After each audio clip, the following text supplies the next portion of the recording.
प्रणाम माताश्री। आयुष्मान भव। पांचाली, यह है वृषकेतु, मेरा पौत्र, मेरे ज्येष्ठ पुत्र अंगराज का पुत्र। पौत्र, काकीश्री के चरण छुओ।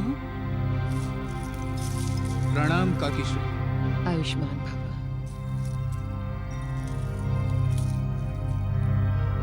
पांचाली, यह है मेरी ज्येष्ठ पुत्र वधू पद्मावती, और पद्मावती, यह है पांचाली। तुम दोनों बैठ के बातें करो, तब तक मैं वृषकेतु को अपने पुत्रों से मिलवा कर लाती हूँ। आओ पौत्र।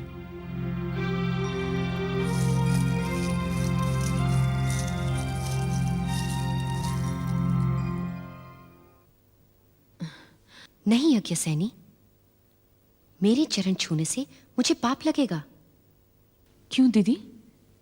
केवल आयु में बड़ा होना आगे पात्र होने के लिए पर्याप्त नहीं है। मुझे तो तुम्हारे चरण छूने चाहिए, और केवल चरण ही नहीं, मुझे तो तुमसे क्षमा मांगनी चाहिए। दुर्योधन की सभा में जो कुछ भी तुम्हारे साथ हुआ, उसे सुनकर मेरा सिर लज्जा से झुक गया था।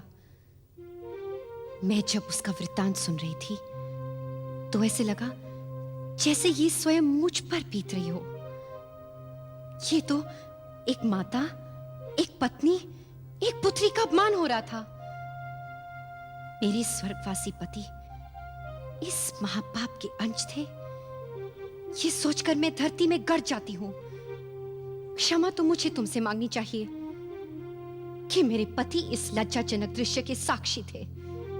क्षमा तो मुझे तुमसे मांगनी चाहिए कि उन्होंने तुम्हें गाली दी थी, तुम्हें वैश्या कहा था। मैं उनकी तरफ से क्षमा चाहती हूँ यज्ञसेनी, क्षमा कर दो उन्हें।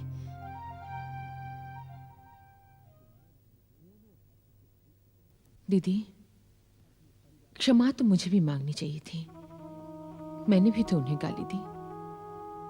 तुमने उन्हें क्या गाली दी थी? मैंने उन्हें सूत पुत्र कहा था। परंतु सूत पुत्र होना तो कोई गाली नहीं होती।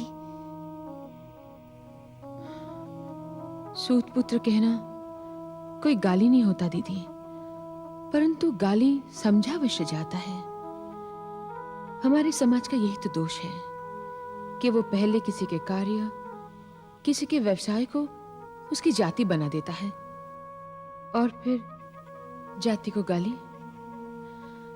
सारा जग जानता है कि हर शिशु जन्म से शूद्र होता है।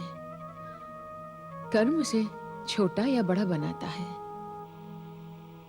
फिर भी समाज ने जाति का नाता जन्म से ही जोड़ दिया है। सारा संसार जानता है सूत सारथी होता है। सारथी होना कोई नीचता तो नहीं। स्वयं केशव भी तो अर्जुन के सारथी बने थे। फिर भी सूत होने को गाली समझा गया। ये भूल मुझसे भी हुई थी, किंतु मैं किसे क्षमा मांगू? जो क्षमा कर सकता था वो तो अब रहा नहीं। क्या तुम मुझे क्षमा कर सकोगी दीदी? मैं तुम्हारे विचार सुनकर अवाक रह गई हूं। पहले मैं तुमसे क्षमा मांगना चाहती थी, परंतु अब मन करता है कि मैं तुम्हारी पूजा करूं। कदाचित ये नियति का निर्णय था। कदाचित मेरे पति और तुम दोनों नियति का रचाया खेल खेल रहे थे। यदि तुम्हारे मन में अब भी कोई फांस रह गई हो, तो मैं अपने पति की अर्धांगिनी होने के नाते तुम्हें उनकी ओर से क्षमा करती हूं। तुमने उन्हें सूत पुत्र कहा था ना? यदि ना कहा होता तो क्षत्रिय होते हुए भी वो मुझ जैसी सूत पुत्री को अपनी जीवन संगनी ना बनाते। तुमने तो मुझ पर उपकार किया है यज्ञसेनी, उपकार किया है।